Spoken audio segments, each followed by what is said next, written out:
Tervitus kõigile kohalviibijatele, palju õnne, head erakonnakaaslased ja hästi suur tänu neile, kes selle asutasid. Ja tervitused ka külalistele, kõigile inimestele, kes on võtnud tänase õhtu meiega veeta. Ma loodan, et tuleb tore õhtu ja nagu Siim Kallas omal ajal õpetas meile, parim pidu on selline, kust on osa etappe, mida on parem mitte mäletada. Nii et juhindume sellest.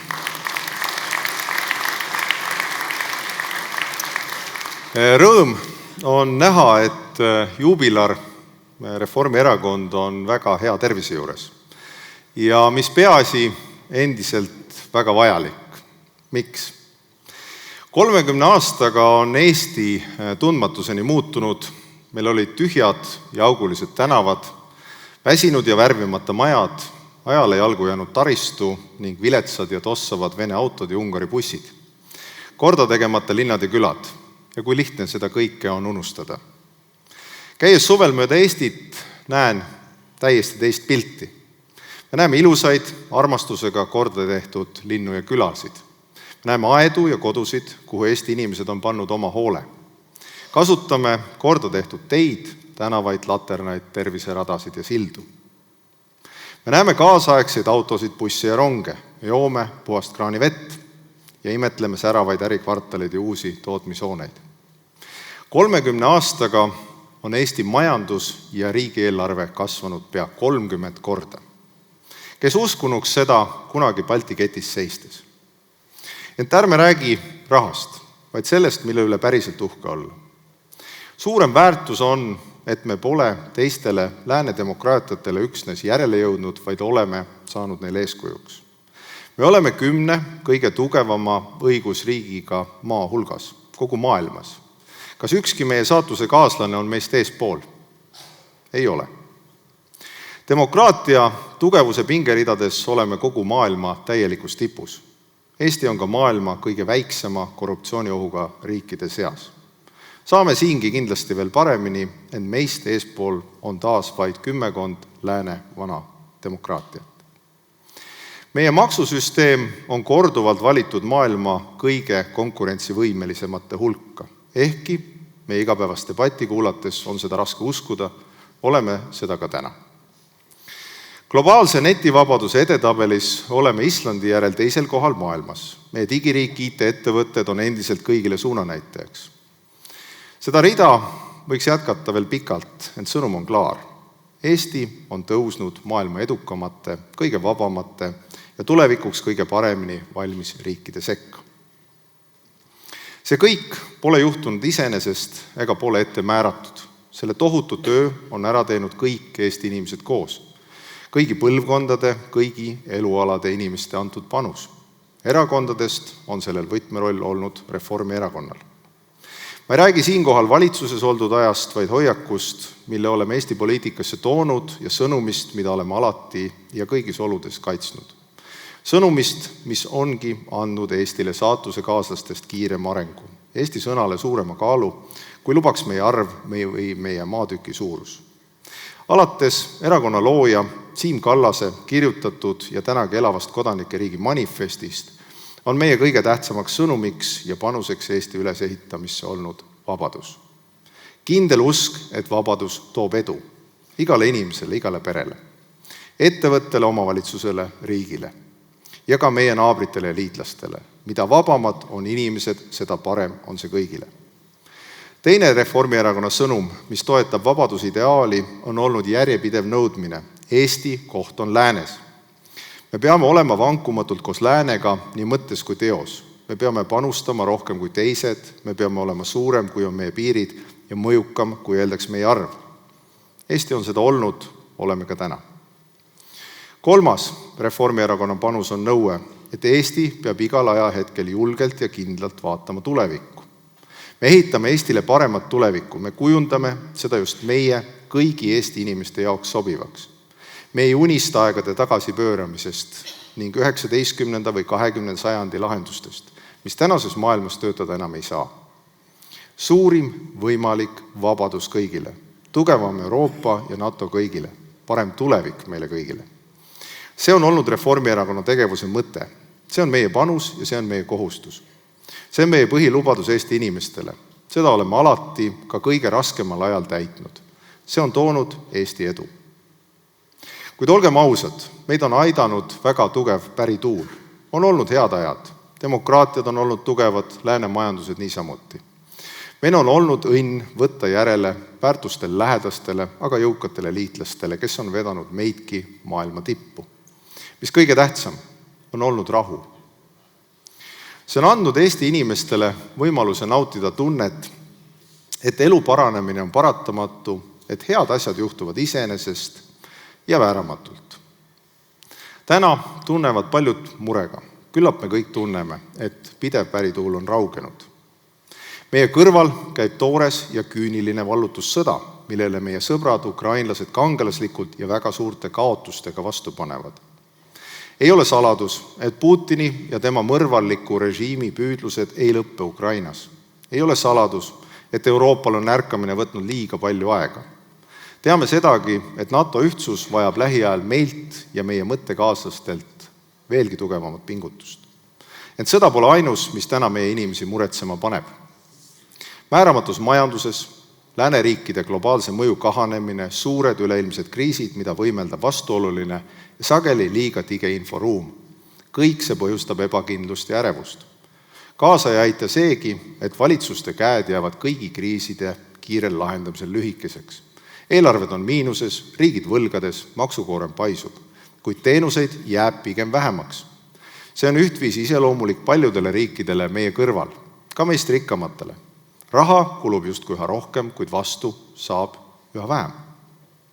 Pole ime, et paljud meie seast tunnevad, et ollakse ummikus. Pole ime, et usaldus valitsuste, poliitikute, aga teiste ühiskondlike institutsioonide vastu on madal.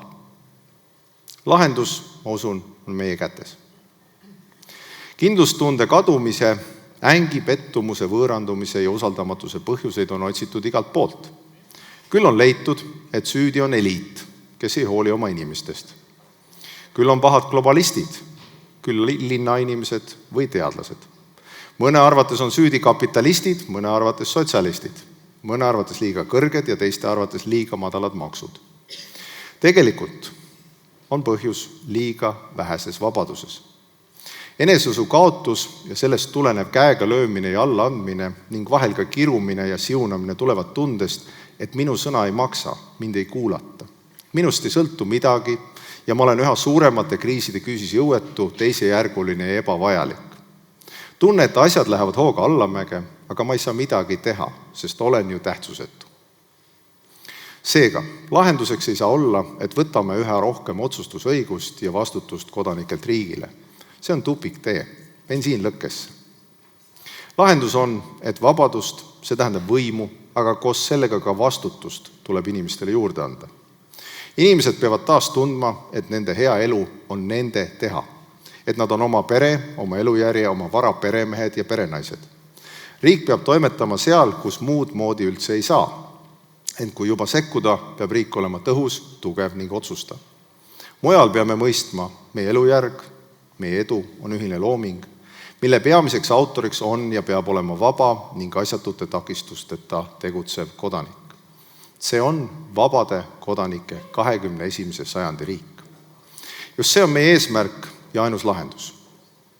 Vabade kodanike 21. sajandi riigi mõttest saame kõige paremini aru, kui mõtleme Eesti kaitsmise peale ja kuidas see tegelikult käib. Eesti riigil on tugev ja professionaalne kaitsevägi, hästi varustatud ja tugevate liitlastega. Alates Venemaa vallutussõjast Ukrainas oleme hüppeliselt suurendanud kaitsekulutusi, oleme kokku leppinud lisamoona ostmises.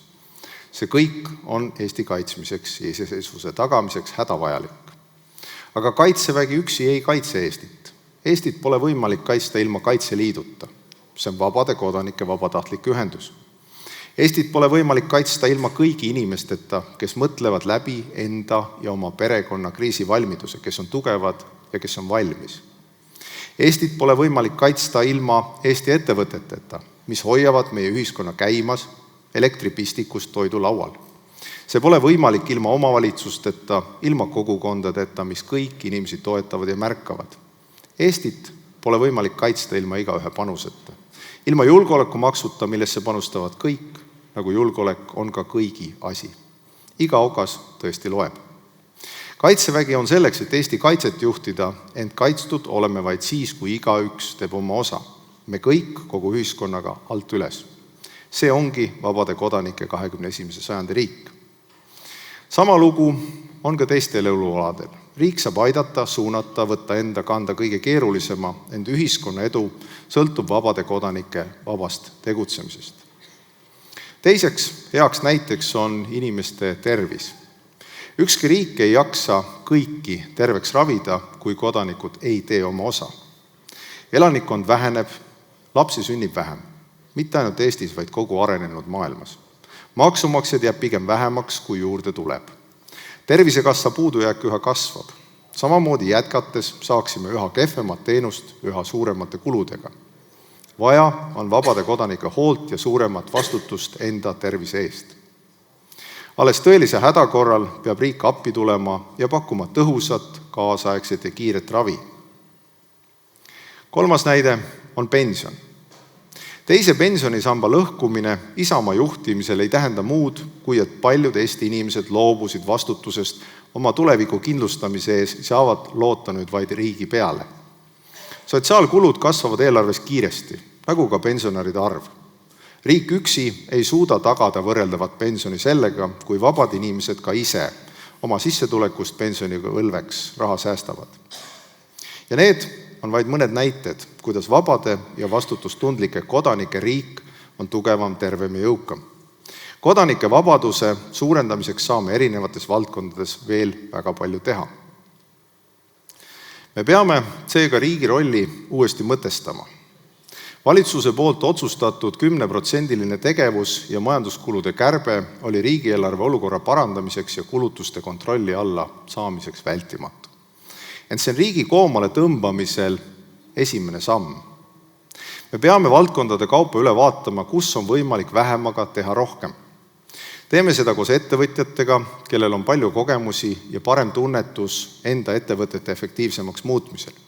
Ettevõtjad näevad igapäevaselt kõige paremini, kus riik teeb asju, millega saaks erasektor paremini hakkama või kus avalik sektor on lihtsalt raiskav. Aastatega ehitatud ja üha süvenev eelarvekriis pole jätnud valikut. Oleme sunnitud tegema raskeid maksuotsuseid. Ehkki Euroopas on keskmine lausa 41%, on meie maksukoormus tõusmas harjumuspäraselt 34%-lt 36%. Kõigi eestlaste julgeoleku tagamiseks oleme otsustanud tähtajalise julgeolekumaksu sisseviimise. Kodanikud ja ettevõtted panustavad, et Eesti jääks püsima, et meil oleks investeerimiskeskkond, mida ei häiri julgeolekuhirmud ning noortel oleks kindlus tuleviku ees. Oleks kindlus luua pere ja kasvatada lapsi. Kõrgem maksukoormus peab olema tähtajaline. Madal maksukoormus ja efektiivne riik, mis tegeleb tõesti vaid oluliste asjadega, on olnud Eesti konkurentsieelised ja peavad seda olema ka tulevikus. Meil tuleb seista selle eest, et pärast 2028. aastat kaoks maks ettevõtete kasumilt ning tulumaks alates esimesel teenitud eurost. Selleks peame veelgi vähendama riigieelarve kulutusi ja kiirelt parandama majanduskeskkonda, et Eestisse tuleks uued ettevõtted ja uued investeeringud, mis loovad töökohti ja suurendavad maksutulu. Hinnatõus on suur väljakutse nii Euroopas kui meil. Hindade kasvul on palju objektiivseid põhjuseid. Venemaa vallutussõda Ukrainas on tõstnud energiahinda ja muutnud paljud odavad tootmissisendid kättesaamatuks.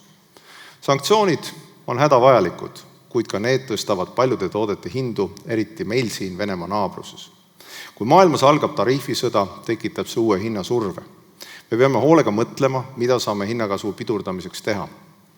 Ent kindlasti ei ole lahenduseks hindade riiklik kontrollimine, mida tõsiselt kaalutakse meie naaberriikides. Lahenduseks on vabam turg ja suurem konkurents. See tähendab dereguleerimist, riigi järelevalve ja kodanike aruandluskohustuste vähendamist ja tugevamat konkurentsi tagamist. Iga nõue on samal ajal turutõke, eriti väikestele ettevõtetele. Me peame nõudeid vähendama. Nii põllumajandustootjatele, toitlustus kui majutusasutuste puhul, luues konkurentsi juurde.